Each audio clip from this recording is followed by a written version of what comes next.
పరీక్షించాడు. నా ప్రియమైన దేవుని బిడ్డ, నా ప్రియమైన దేవుని బిడ్డ, ఒక్కసారి పరీక్షించుకుందా, ఒక్కసారి పరీక్షించుకుందా, ఒక్కసారి పరీక్షించుకుందా, ఒక్కసారి పరీక్షించుకుందా.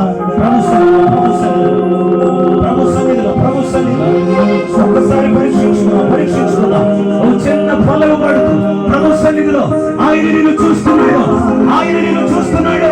నువ్వు పాపంతో ఉన్నావో లేదో చూస్తున్నాడు, నువ్వు చెడు మార్గంలో ఉన్నావో లేదో చూస్తున్నాడు, నువ్వు అక్రమమైన విధానంలో